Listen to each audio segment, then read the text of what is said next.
Chers amis fans des Suns, bonjour à toutes, bonjour à tous. Bienvenue dans ce nouvel épisode de Betclic Elite pour débriefer une belle équipe éclatée au sol de France. Mais non, évidemment, on parle de nos Phoenix Suns. Mais vous allez voir que ça n'a pas été glorieux cette semaine. Aujourd'hui, pour discuter un petit peu de cette semaine, Pierre et Thierry sont avec nous. Messieurs, comment ça va aujourd'hui ? Ouais, plutôt pas mal. Et toi, Pierre? Oh là, j'ai hâte de parler de cette magnifique semaine offensive de nos Suns. Une masterclass, comme on dit dans le jargon offensive. Évidemment, on va débriefer ça dans les cactus comme d'habitude. Et puis, comme d'habitude, les tops et les flops. Et on finira avec nos prédictions pour la semaine à venir dans la catégorie des predictions. Bon, sans plus attendre, on va mettre les pieds dans le plat. C'est l'heure des cactus.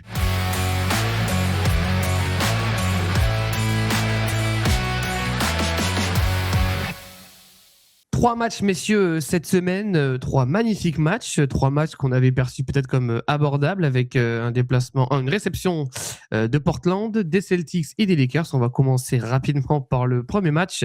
Une défaite à domicile 92-77. Oui, vous avez bien entendu, 92-77 de nos Phoenix Suns à domicile. Bon, un match où il n'y avait rien, mais en plus d'avoir rien, il n'y avait aussi pas de joueurs, on ne va pas se mentir. Hein. Pas de Booker, pas de Brooks, pas de Allen, pas de Bouillet, je crois. Je ne sais pas si c'était revenu Bouillet, je ne sais plus. Mais bon, un match où, voilà. Moi, quand j'ai vu le score en me levant le matin, 77, je me suis dit, mais il n'est pas terminé le match encore ou ça se passe comment ? Ah merde, l'appli bug. Ouais, l'appli a planté. Non, c'est l'arrêté. Toi, Thierry, ce match, du coup, cette merveille, t'en as pensé quoi ? 77 points, je me rappelle même pas si j'ai vu Même à l'époque des très très grands Suns de Phoenix de début d'ère Booker, je me rappelle même pas si on a fait un match à 77 points. Ça, c'était des scores des années 90. Ah, c'était catastrophique. Il n'y a pas un carton où on met plus de 20 points. Et c'est bien dégueulasse. Et on n'a pas un joueur de toute façon. On n'a pas un joueur avec des qualités offensives qui a pu nous tirer vers le haut. Ouais, c'était horrible. C'était vraiment horrible à avoir joué. Et je pense que j'ai dû abandonner en milieu de troisième quart. Ouais, toi, t'as eu le courage quand même de regarder le match. Moi, j'avoue que j'ai fait le 10 minutes résumé là, parce que quand tu vas à 77 points, ça va vite en même temps. Regardez. Toi, Pierre, bon, en même temps, on était un petit peu à poil en termes de joueurs, on va pas se mentir. Hein. Ah bah clairement, déjà, quand tu vois qu'on fait jouer Kobe Bry, c'est que pour qui joue, c'est que vraiment on est en galère. Les pourcentages ignobles, on en a parlé. Personne qui shoot un peu correctement, un peu Gillespie qui sort la tête de l'eau, on va dire, par rapport au reste. Pas plus de 20 points dans un quart, c'est compliqué. On fait 17, 20 points. Après des 20 points, c'est très, très compliqué. En face, c'est pas très bon non plus, hein, mais c'est moins pire que nous. Donc ça gagne par rapport à nous. Après, voilà, il y avait vraiment personne. C'était le premier match où il y avait vraiment personne, sans Dillon Brooks et tout. Donc, on va dire que je me suis dit, bon, c'est le contre-coup des blessures, machin, et d'avoir personne. Et surtout, un peu comme le disait Thierry, il fallait trouver, un boss offensif, quoi. Ça manquait vraiment d'un mec qui prenne le scoring en main, au-delà même de mettre beaucoup de points, mais d'être vraiment le leader offensif. On voit bien qu'il n'y en avait pas, malheureusement, hein, parce qu'il est censé y en avoir un normalement, mais je crois qu'on en parlera plus tard. Mais il n'y en avait clairement pas sur ce match. Où il y avait un joueur un petit peu aux abonnés absents, mais qu'il était sur les 2 matchs suivants.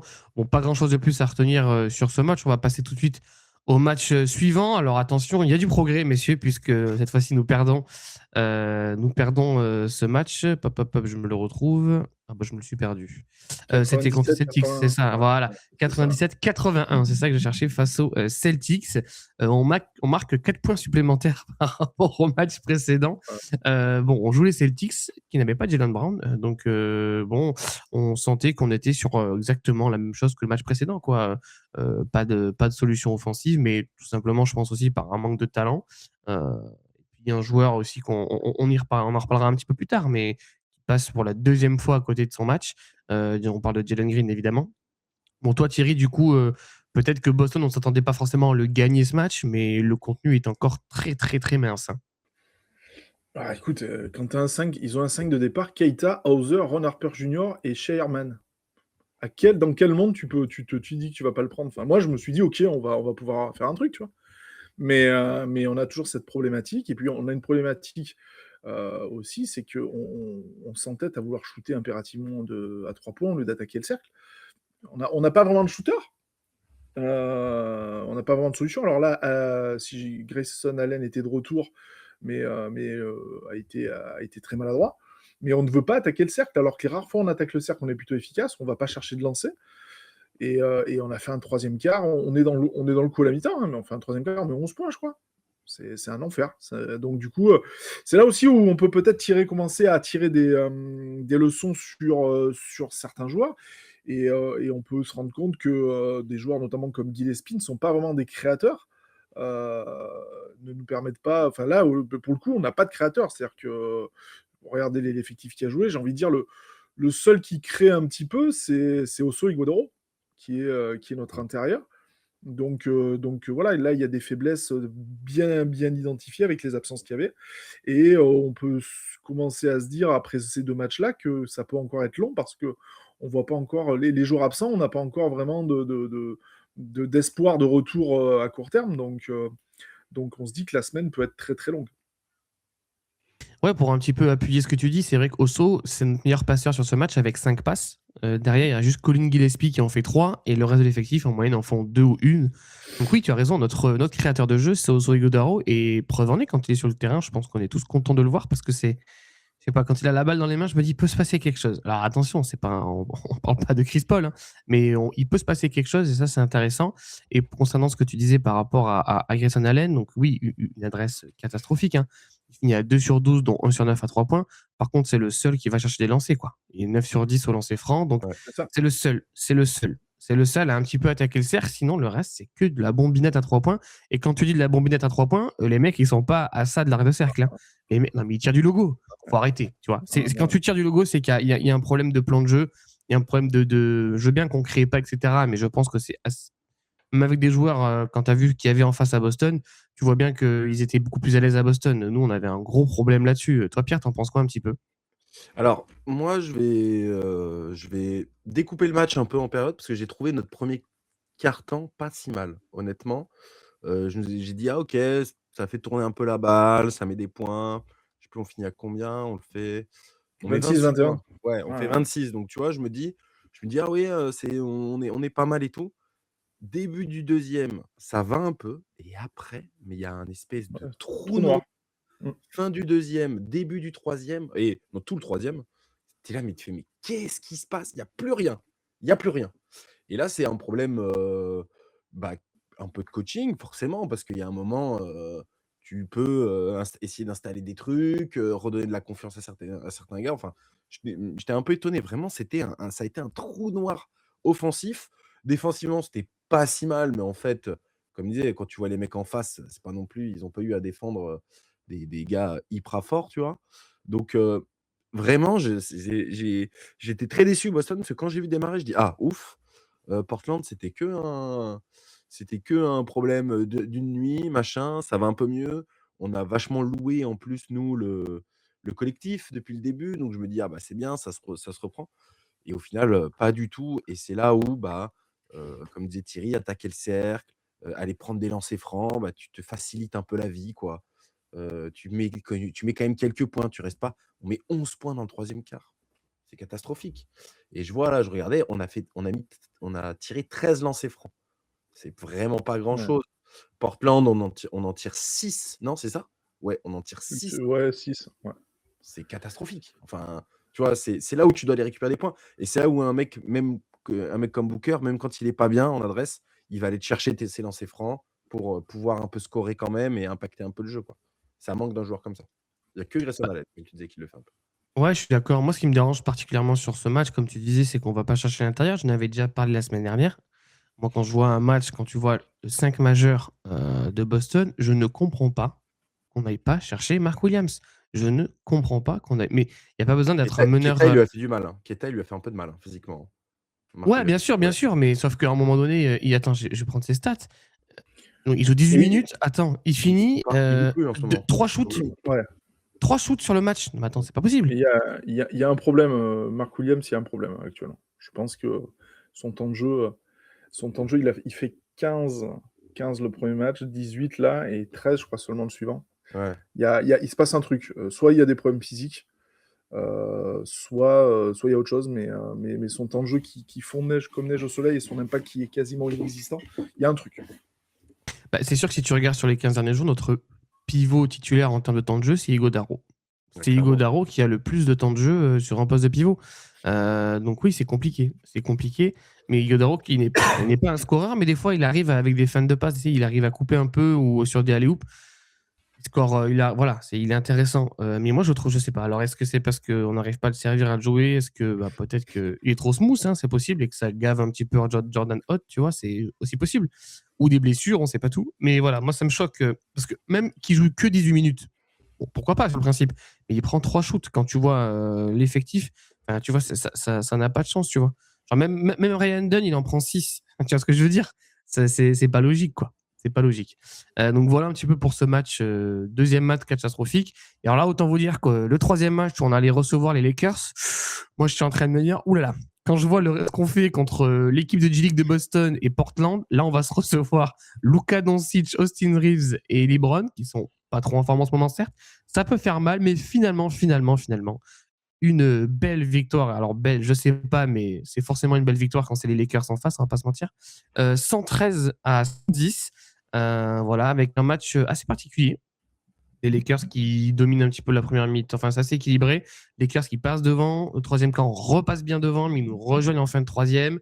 Et le quatrième c'est serré, tout est très serré. Et au final on finit sur un alléluia, on peut le dire. Enfin c'est pas trop un alléluia, mais un shoot de Royce O'Neal qui nous, à 0,9 de la fin, nous fait passer devant 113-110. Toi, Thierry, ce match, déjà, comment tu pensais l'aborder au vu des 2 matchs précédents et qu'est-ce que tu en tires comme conclusion sur cette victoire face à des Lakers très nuls? Moi, je pense, enfin, vu les 2 premiers matchs, j'étais pas très confiant quand même pour celui-ci. Je suis surpris parce que je trouve qu'on est quand même intéressant dès le départ, premier quart. Et après, c'est quand on prend un premier éclat et qu'on comprend. Je sais plus, c'est dans le deuxième, on est mené de 10 ou 15 à un moment donné, et je me dis, bah là, c'est fini. Là, mais là, on va boire on va boire la tasse. Et en fait, on s'aperçoit que dès que les Lakers sortent leurs 5 et font des rotations, notre banc est plus performant que le leur et nous permet de revenir. Donc ça, j'ai trouvé ça intéressant.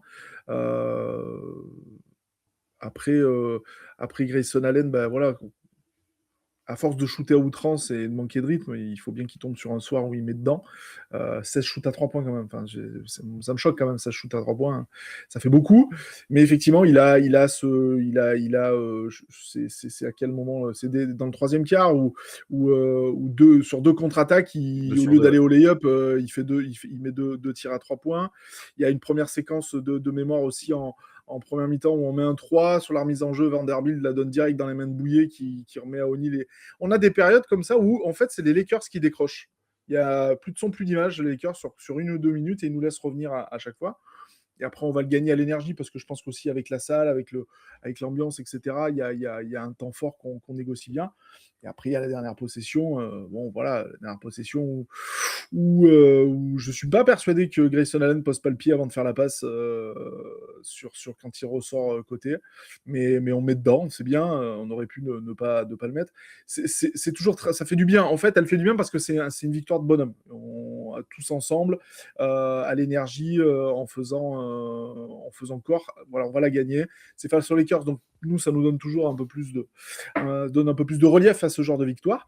Voilà, elle finit la semaine, mais qui reste une semaine inquiétante, même si elle se termine par cette très jolie victoire. Oui, on espère que c'est pas trop l'arbre qui cache la forêt. Par contre, un qui a fait un très bon match hier, c'est quand même Colin Gillespie. En termes de stats, il est propre.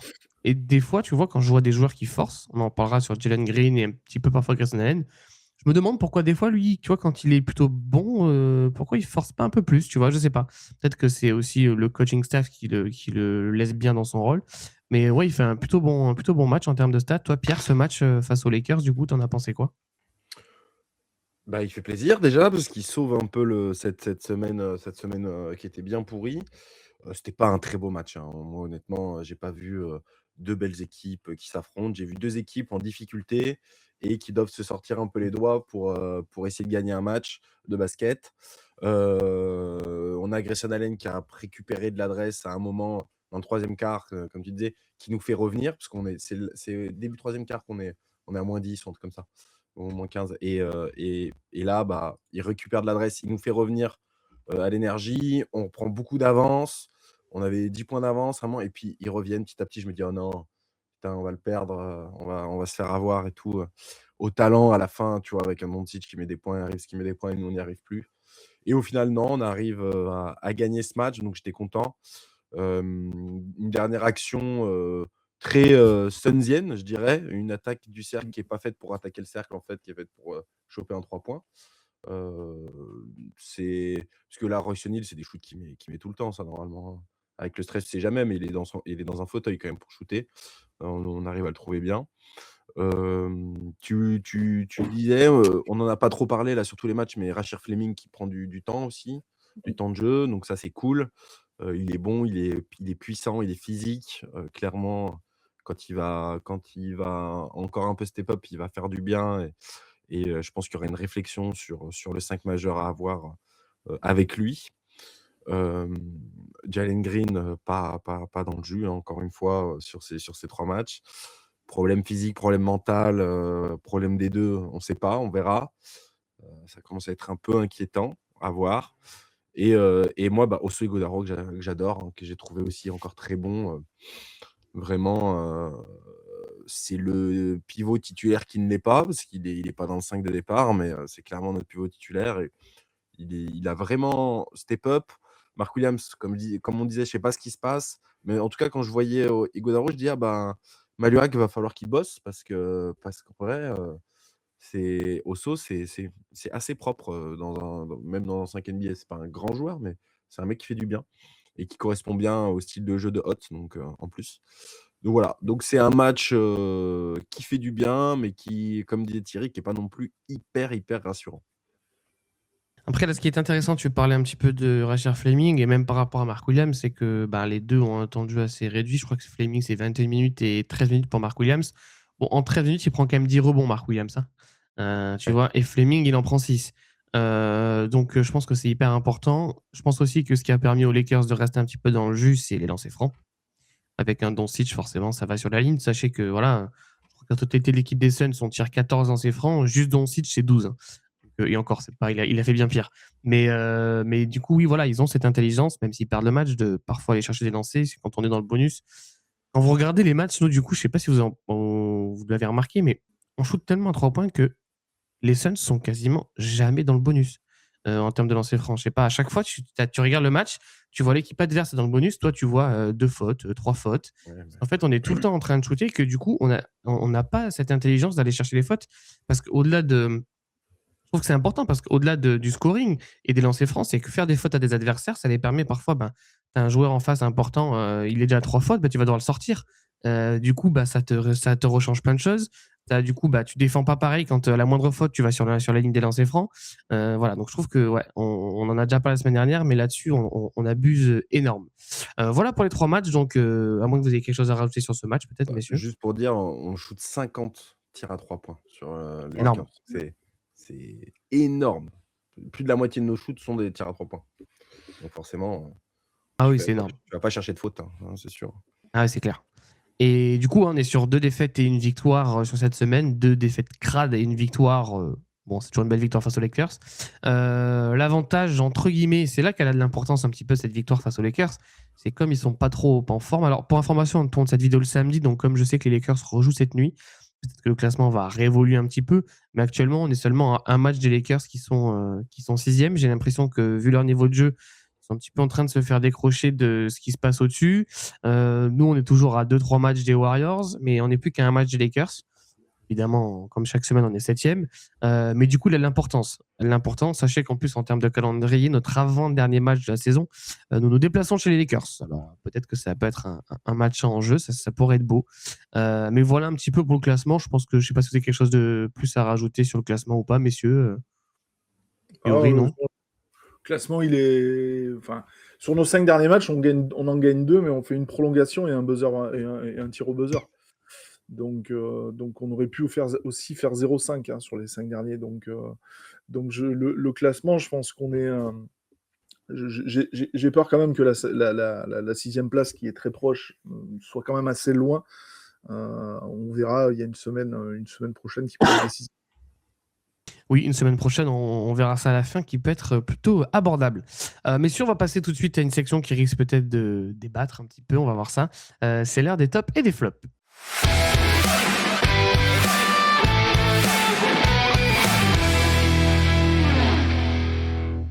On va commencer avec le top et le flop de Pierre, parce qu'il est quand même intéressant, et c'est vrai que je trouve qu'on n'en parle pas assez de ce joueur depuis le début de la saison.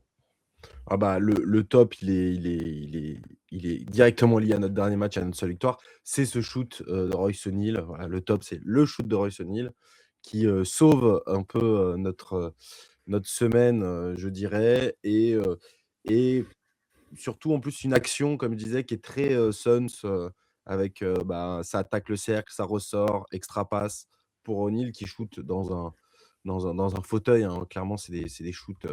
Ces shoots qui rentrent tout le temps. Ça me fait plaisir. Moi, Royce O'Neal, c'est un joueur que j'aime bien depuis le début de la saison. C'est un joueur qui est quand même assez régulier. Bon, après, si on regarde cette semaine, c'est pas il fait à Portland, il est horrible, mais tout le monde est horrible à Portland. En Portland, c'est pas un leader d'attaque, mais par contre, c'est le mec qui va te rentrer ses 3 points. Il va en mettre 50% presque tout le temps. Donc voilà. Donc c'est un des liants de notre équipe qui est toujours là, qui répond présent. Il a presque joué tous les matchs, je pense, depuis le début de la saison. Donc voilà, donc c'est un petit top sur ce shoot et sur le joueur Royce O'Neal. Ouais, comme tu l'as dit, c'est un joueur qui est quand même très régulier. Alors évidemment, il y a quelques passages à vide, mais sur la globalité de la saison, il est régulier et je pense que c'est un joueur qui est très appréciable de trouver en bout de chaîne. Il y a beaucoup de systèmes qui sont faits et qui se terminent par un shoot de Royce O'Neal avec des pourcentages très très bons cette année. Moi, je pense que c'est l'un des chouchous un petit peu de Jordan Hott. Et c'est ce qui fait aussi que je pense qu'il n'a pas été transféré parce que je trouve qu'il est très important dans notre système. Ouais, toi Thierry, un petit mot sur Royce O'Neal par rapport à ses performances? Bah, je pense que c'est sa meilleure saison en carrière. C'est quelqu'un qui arrivait dans la ligue, c'est sa 9e ou 10e saison. 9e saison, je crois. Moi, c'est le shoot à 3 points qui me surprend quand même venant de lui, parce que c'est un joueur qui prend des gros volumes, mais là, cette année, au bout de 60 matchs, il a déjà quasiment son record de nombre de 3 points mis. L'année dernière, il a mis 179, et là, il a déjà 164. Donc ça veut dire qu'il va, sauf s'il se blesse, mais sur la vingtaine de matchs qui restent, il va exploser son record. Encore une saison à plus de 40%. Ouais, le couteau suisse, c'est pas un élite en défense, mais il fait les minima.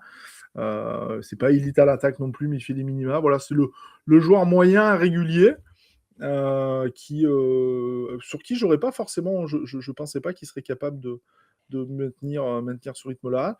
Je le compare un petit peu au rôle qu'avait Jay Crowder, alors en un peu moins intimidant défensivement, mais ce joueur-là, ce facteur X, voilà, mais qui sait les mettre, bah écoute, c'est très bien, je suis très très content, pour lui, surtout qu'il a quasiment fait tous ses matchs starters cette saison, donc ça c'était un petit peu la nouveauté.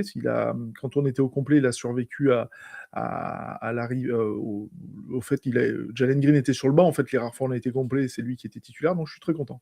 Voilà, bien qu'on en parle parce que c'est des joueurs de l'ombre et qui a l'air quand même, je pense, d'avoir un rôle dans le ciment au milieu des joueurs.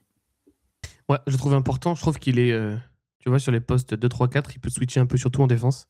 T'as raison, c'est pas un défenseur élite, mais il a des mains. Il fait beaucoup d'interceptions, il vient beaucoup faire chier les attaquants adverses. Il est mobile, il a toujours des mains dans le visage. Alors oui, il a un physique non plus qui fait que parfois il se fait enfoncer, hein.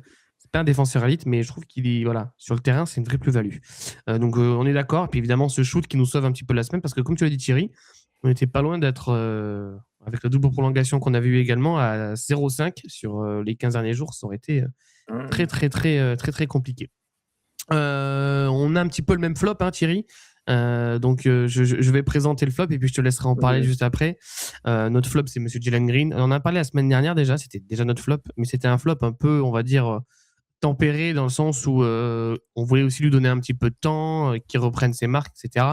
Là, cette semaine, c'était très, très, très compliqué pour lui. Je vous donne juste les stats et puis après, Thierry, je te laisse un petit peu réagir par rapport à ça. Donc, sur les 3 derniers matchs, j'ai pris 24 minutes de moyenne, un peu plus de 11 points, seulement une passe, un peu plus de 3 rebonds. Et alors là, attention les yeux.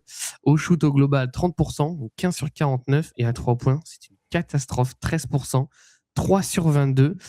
Un ratio qui est moche parce que 2 pertes de balles par match pour une passe décisive, donc déjà, c'est pas très très bon. Bon, on voit qu'il bombarde et qu'il a un gros problème d'adresse.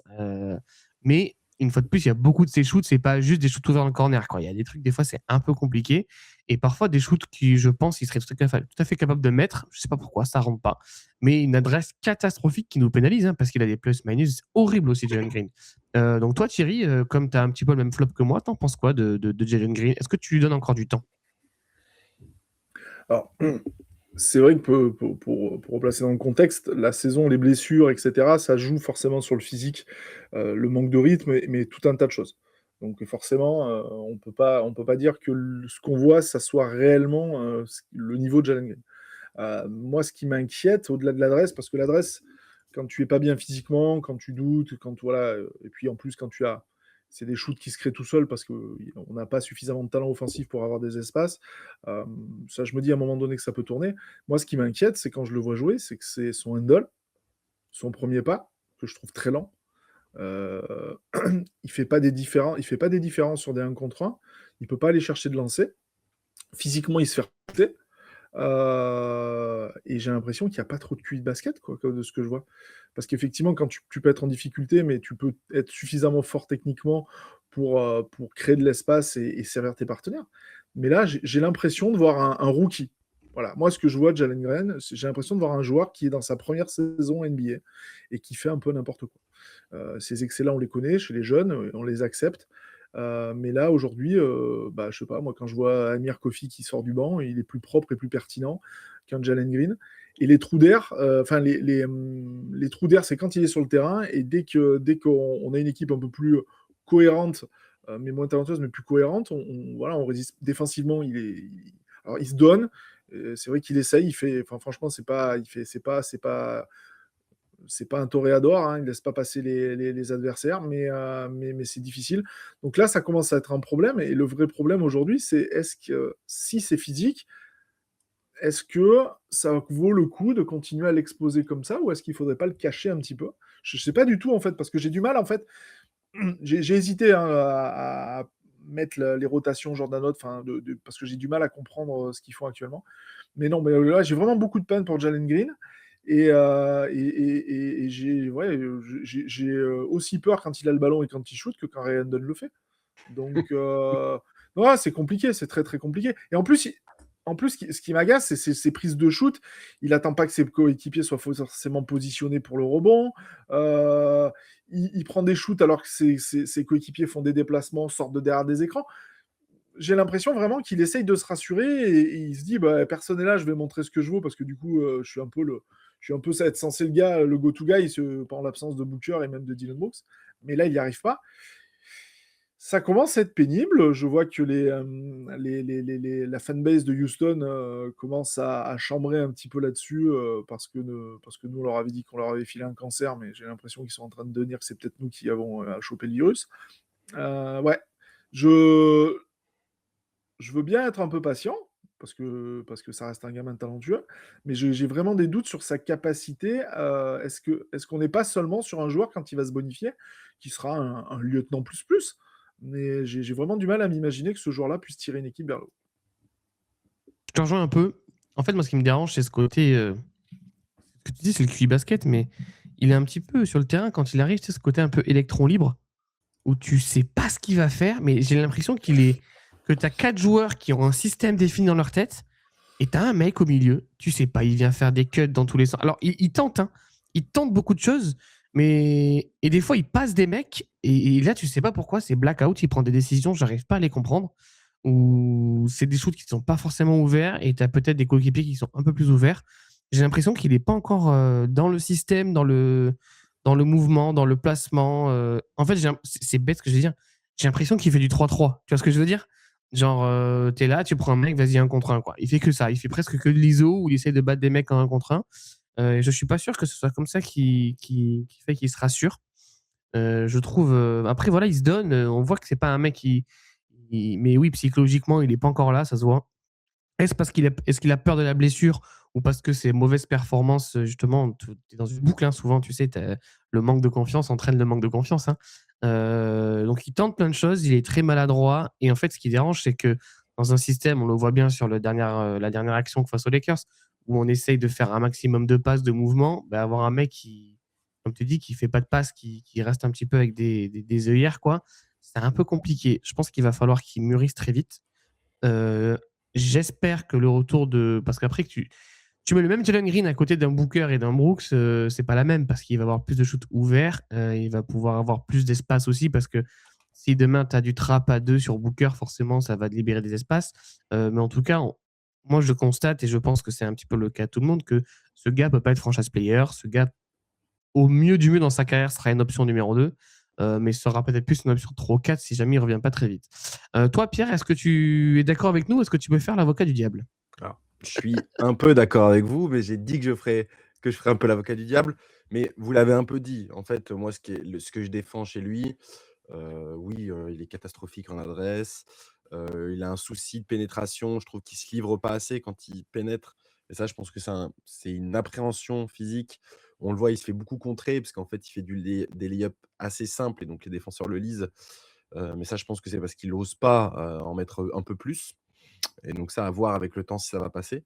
Moi, là où je suis un peu étonné sur ces derniers matchs-là, c'est bah, quand il était revenu et qu'il avait fait 2-3 matchs où il s'était blessé, il faisait beaucoup de pick and roll avec Ighodaro et ça marchait pas Mmh. trop mal. Et là, plus du tout. Là, on n'en a pas vu. Comme dit, c'était vraiment du 1 contre 1 et où il y a même pas un pic, ou alors il part avant que le pic arrive. Alors c'est très bizarre, parce que les prémices qu'on avait vues de potentiel pick and roll avec Ighodaro étaient pas mal. Et donc je m'étais dit: «Bah, voilà, c'est un joueur qui va soit prendre des shoots en fin de chaîne, soit des cuts en fin de chaîne et qui va jouer du pick, quand on n'est pas très bien pour un peu ralentir le jeu», et voilà. Force est de constater que sur ces derniers matchs, c'est compliqué, hein. Après, défensivement, je trouve qu'il fait les minima. Ah, mais enfin, je le trouve bon, ce serait dire beaucoup, mais je le vois dans le duel physique. Il a pris pas mal Doncic et LeBron contre les Lakers. Voilà, il s'est pas caché. Oui, je suis assez d'accord avec vous, ce sera jamais un franchise et ça a jamais été qu'un joueur aussi hyper efficace dans ce qu'il fait.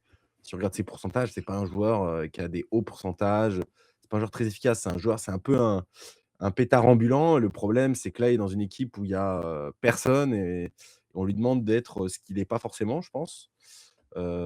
Mais à lui de voir s'il veut être juste un Jordan Clarkson dans sa vie ou s'il veut être un peu plus que ça, quoi.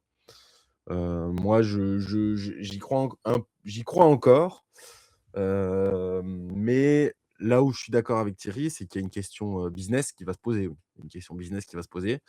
Comment tu peux le refiler s'il te fait ça jusqu'à la fin de la saison, quoi? Comment tu peux essayer de le Après, refiler? est-ce qu'il faudrait pas, au retour de Booker, en faire un sixième homme? Moi, je pense. Avec du temps de jeu, mais rééquilibrer, parce qu'effectivement ce genre le parallèle est intéressant avec, tu parles de Clarkson, mais un joueur comme ça qui est capable de venir et de scorer fort derrière, moi je pense que c'est peut-être, sur la fin de saison, pas à l'avenir parce qu'après il faut revoir avec une intersaison, une autre préparation et cetera et un effectif ajusté, peut-être on pourra mieux faire les choses, mais aujourd'hui, j'ai l'impression que le meilleur deal pour lui, c'est de sortir du banc, d'avoir entre 20 et 30 de jeux et, et de retrouver de la confiance. Mais si ça peut être difficile parce qu'aujourd'hui, je vois pas. Il peut, il n'est pas devant Grayson Allen, il n'est pas devant Dylan Brooks. Enfin, je veux dire, il y a des joueurs qui ont plus d'impact que lui parce que c'est un joueur, dès que tu le retires de l'adresse, en fait, du scoring, c'est un peu vide après. Ah bah oui. Euh, donc, euh, alors, est-ce que. Pourtant, j'ai l'impression que ce gars est très apprécié. Le gars kiffe d'être là. On a vu son mal-être, mais son énergie aussi pendant ces longues semaines de blessures. Donc, c'est pour ça que je garde encore de l'espoir parce que ça a l'air d'être un vrai bon mec. Et qu'on a souvent tiré à boulet rouge ici sur des gars qui étaient nauséabonds. Lui, il n'a pas l'air. Donc on va lui laisser du temps. Le problème qu'il y a, c'est que sa valeur marchande, elle est en train de s'effondrer. Hein. Donc aujourd'hui, ça vaut pas grand-chose. Donc, du coup, on n'a pas le choix maintenant. Quand on l'a, il va falloir le retaper, lui redonner confiance.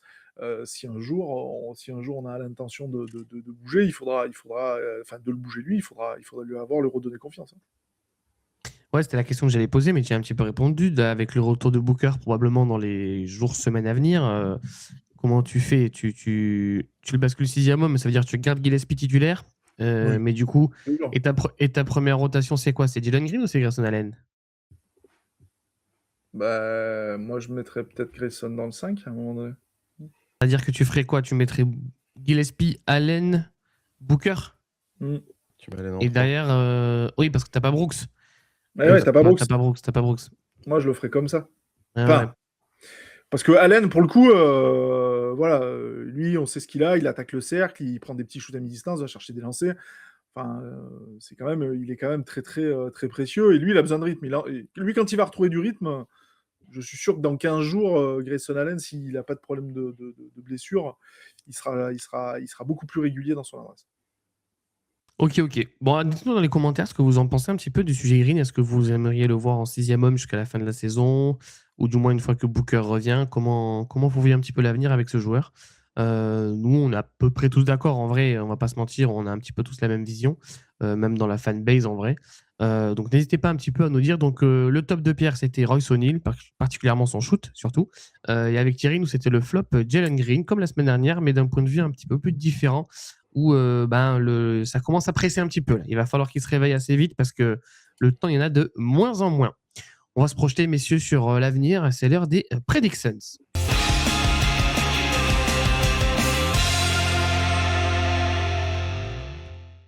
Les predictions, on a 3 matchs, messieurs, à venir cette semaine, dont un back-to-back. Ça commence mercredi, on se déplace sur le terrain des Kings qui viennent de gagner un match. Et ensuite, back-to-back vendredi, samedi, en réception, on reçoit les Bulls et les Pelicans. Un calendrier sur le papier qui paraît plus qu'abordable. Mais écoute, Pierre, je te laisse la main, je te laisse pronostiquer tout ça. Oui, calendrier abordable pour une équipe un peu malade comme nous, ça peut faire du bien. Ce genre de match. C'est un back-to-back.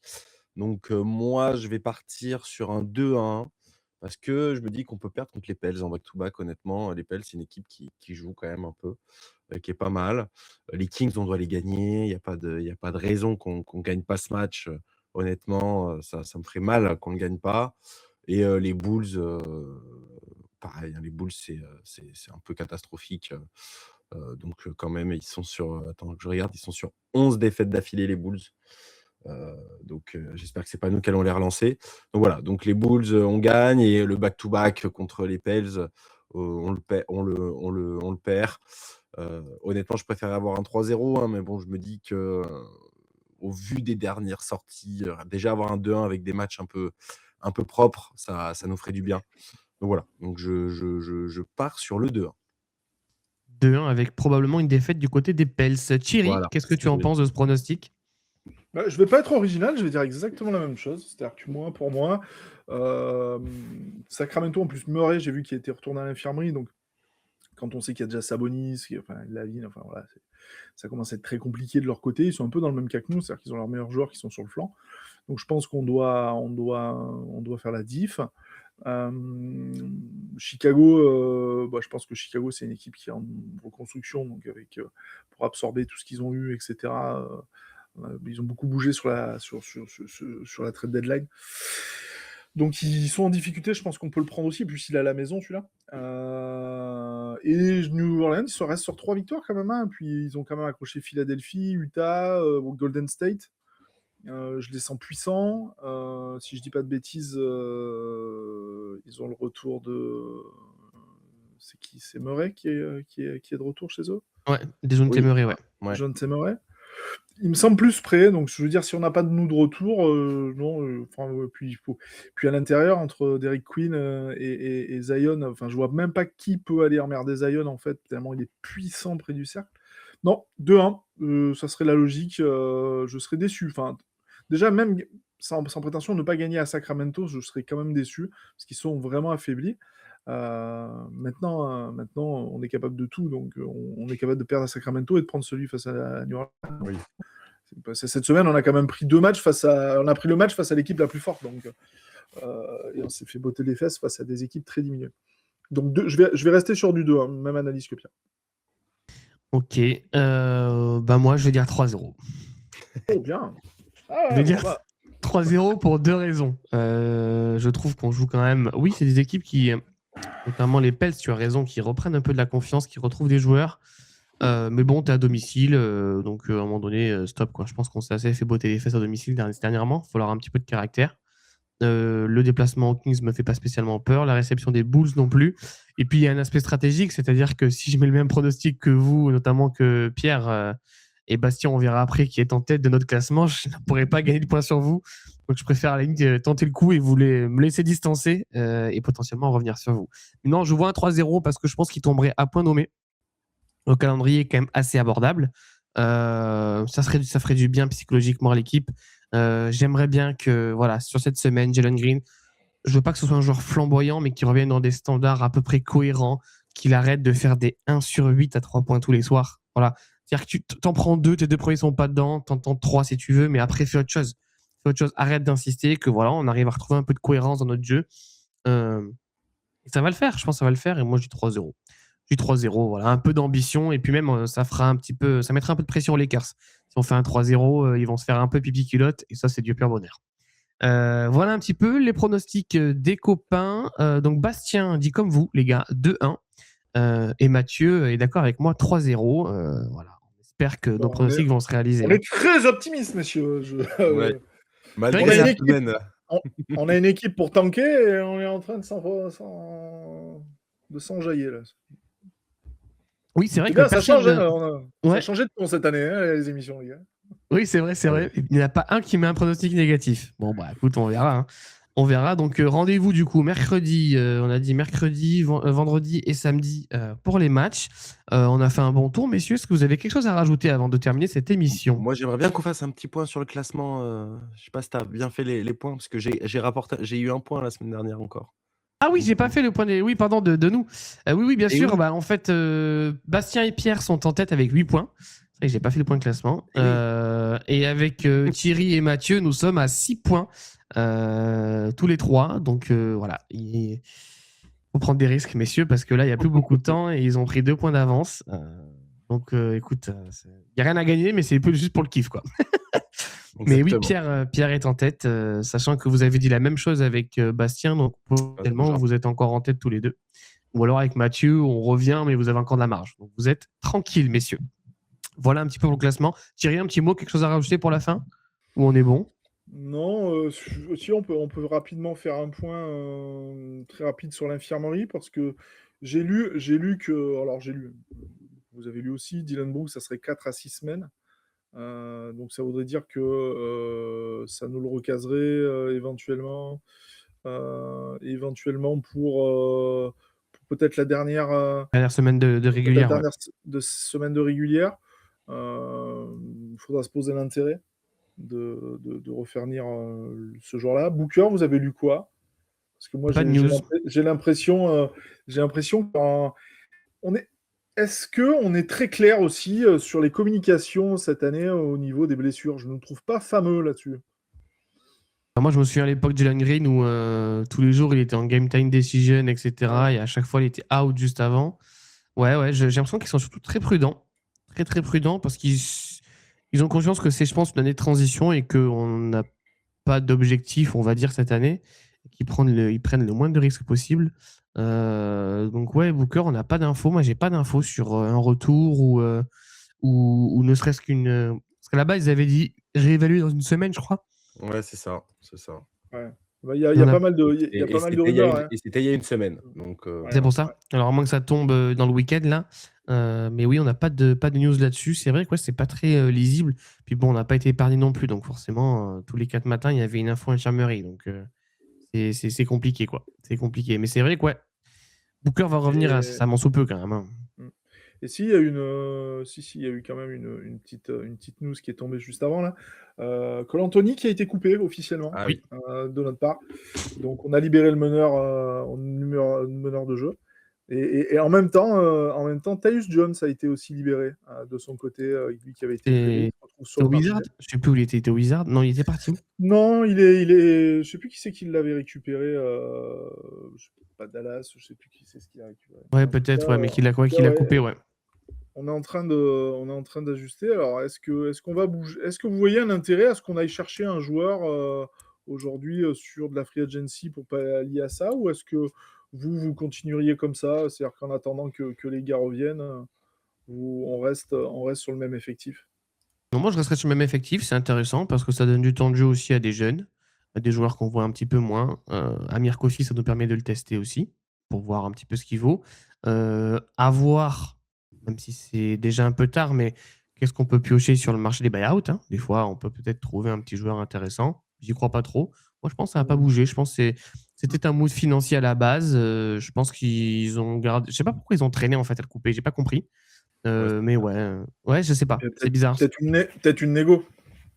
Oui, peut-être, ouais. Peut-être de la négo, parce que le joueur, j'ai l'impression qu'il n'a jamais atterri à Phoenix. Donc...